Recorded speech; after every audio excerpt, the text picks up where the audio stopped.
नमस्कार, मी निखिल प्रभाकर राहरकर आपल्या चॅनलच्या नवीन व्हिडिओमध्ये तुम्हा सर्वांचं स्वागत करतो.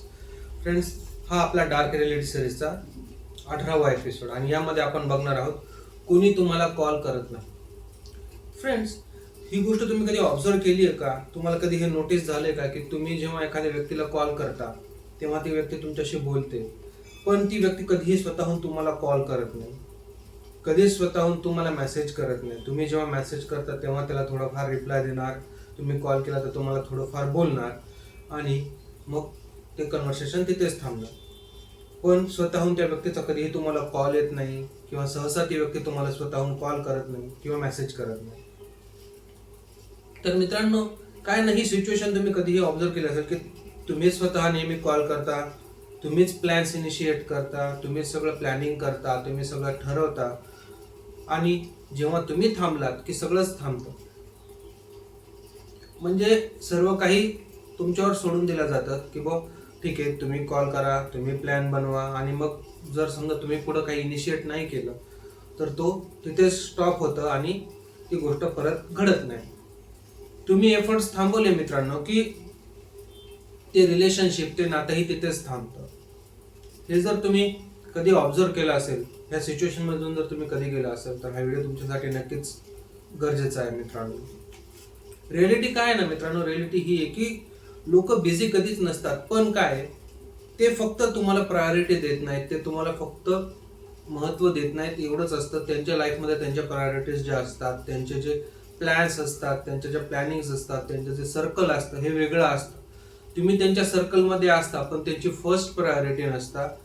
You are at the list priority of their life. म्हणजे ते तुम्हाला दुय्यम महत्त्व देतात. का? कारण तुम्ही सर्व काही स्वतःहून पहिले करता. सायकोलॉजिकल ब्रेकडाऊन जर आपण याचं पाहिलं मित्रांनो तर ह्युमन टेंडन्सी काय, ह्युमन इन्व्हेस्ट व्हेअर. कुठे इन्व्हेस्ट करतात ह्युमन? जिथे त्यांना काहीतरी व्हॅल्यू मिळते तिथे. जर एखाद्या गोष्टीमधून एखाद्या व्यक्तीला काही व्हॅल्यू मिळते, काहीतरी त्याच्यातून त्याचा इनपुट त्याला भेटतंय, आउटकम त्याला येतंय, तर त्या ठिकाणी व्यक्ती इन्व्हेस्ट करतो. पण जर आपण एखाद्या व्यक्तीला जास्त अटेन्शन दिलं तर ते अटेन्शन हे सिलेक्टिव्ह होऊन जातं मित्रांनो. आपण अवेलेबल आहोत म्हणून आपल्याला कोणी मिस करत नाही. का मिस करत नाही? आपल्याला कोणी आपली आठवण का कोणी काढत नाही? कारण ह्या गोष्टीमुळेच काढत नाही की we are always available for them. आणि हे त्यांनी कन्सिडर केलेलं असतं की ही व्यक्ती माझ्यासाठी नेहमीही अवेलेबल आहे. आणि या गोष्टीमुळे मग आपल्यालाही काही गोष्टींचा त्रास व्हायला चालू होतो मित्रांनो. आपल्यालाही काही इमोशनल ट्रॉमा फेस करावा लागतो. पहिलं म्हणजे काय होतं, आपल्याला इग्नोर्ड फील होतं. फिलिंग इग्नोर्ड म्हणजे काय? आपल्याला असं वाटतं की मला दुर्लक्षित केलं जाते, मला बाहेर टाकलं जाते, I am not in the circle, किंवा मला पाहिजे तेवढं महत्त्व दिलं जात नाही. दुसरं, आपल्याला स्वतःवरच डाऊट्स यायला लागतात की मी काही चुकीचं तर केलेलं नाहीये. आपण ओव्हर थिंक करायला लागलो की माझ्यासोबत ह्या सगळ्या गोष्टी का होतात, हे सगळं मी एवढं डेडिकेशन माझ्या नात्यामध्ये देत असूनही मला या गोष्टींचा सामना का करावा लागतो, why I have to face this problems. आणि मग नंतर आपण असा विचार करायला लागतो मित्रांनो की मीच तर काही स्वतःहून चूक करत नाहीये ना. मित्रांनो, ट्रूथ काय, तुम्ही इम्पॉर्टंट आहात, आपण इम्पॉर्टंट असतो, पण त्यांच्या लाईफमध्ये नाही, आपण आपल्या लाईफमध्ये इम्पॉर्टंट असतो. आपण काय चुका करतो माहितीये का मित्रांनो? एखाद्या नात्यामध्ये, फ्रेंड्स सर्कलमध्ये आपण काय चुका करतो माहितीये का? पहिली गोष्ट, आपण चेसिंग करतो. चेसिंग करतो म्हणजे काय? आपण मागे लागतो, त्या गोष्टीच्या आपण मागे लागतो, त्या व्यक्तीच्या आपण मागे लागतो, त्यांच्यासाठी काहीही करायला आपण तयार असतो. आपण प्रत्येक गोष्ट त्यांची ट्रॅक करत असतो, समजा चेस करत असतो त्यांना. दुसरं म्हणजे काय? Double texting. डबल टेक्स्टिंग म्हणजे काय? आपण सारखं त्यांना मेसेज करत असतो.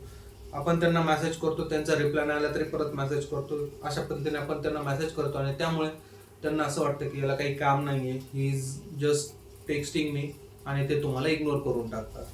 तिसरं, ओव्हर एफर्ट्स. आपण खूप जास्त एफर्ट्स त्या नात्याला देत असतो, जितकी की तिथे द्यायची गरज नसते. आपल्याला असं वाटत असतं की मी जास्त एफर्ट्स टाकले, मी जास्त मेहनत घेतली, मी जर माझं 100% त्या नात्यात दिलं तर ते नातं मला पाहिजे तसं मी चेरिश करू शकेल, मला पाहिजे तसं ते नातं मी सांभाळू शकेल. पण तसं नसतं मित्रांनो. जास्त एफर्ट्स जिथे आपण टाकतो तिथे आपली व्हॅल्यू ही कमी होते. तर फ्रेंड्स, असं होऊ नये म्हणून काय केलं पाहिजे, व्हॉट टू डू. आता हे प्रॅक्टिकल काही गोष्टी आहेत ज्या आपण जर फॉलो केल्या आपल्या लाईफमध्ये तर हे जे आपल्यासोबत घडतंय हे आपण टाळू शकतो. कसं? पहिली गोष्ट, स्टॉप चेसिंग अटेन्शन. म्हणजे काय?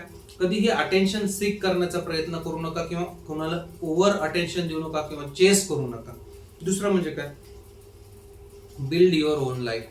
स्वतःच्या लाईफवर, स्वतःच्या डेव्हलपमेंटवर आपण फोकस करायला पाहिजे, जेणेकरून आपली व्हॅल्यू वाढेल आणि आपली व्हॅल्यू वाढली तर लोक आपल्याला चेस करतील, आपल्याला अटेन्शन देतील. तिसरी गोष्ट, स्टेप 3 काय? Upgrade your circle. मित्रांनो, कधी कधी आपण अशा सर्कलमध्ये असतो जे की आपल्याला डेव्हलपमेंट पासून, आपल्याला ग्रोथ पासून थांबवत असतं आणि ते त्यांच्या कामासाठी आपला वापर करून घेत असतं, पण जेव्हा आपल्याला गरज पडते तेव्हा आपल्याला कोणीच कामात येत नसतं. सो हे सर्कल चेंज करण्याची गरज असते. अशा लोकांच्या सर्कलमध्ये आपण जायला पाहिजे की जे आपल्यासारखे आहेत आणि ज्यांना आपली व्हॅल्यू आहे आणि जे आपल्याला मदत करण्यासाठी तत्पर आहेत आणि they are initiating our growth. म्हणजे आपल्या ग्रोथसाठी जे लोक फायदेमंद आहेत अशा लोकांच्या जर सर्कलमध्ये आपण राहिलो तर आपल्यालाही लाईफमध्ये बेनिफिट्स भेटतात.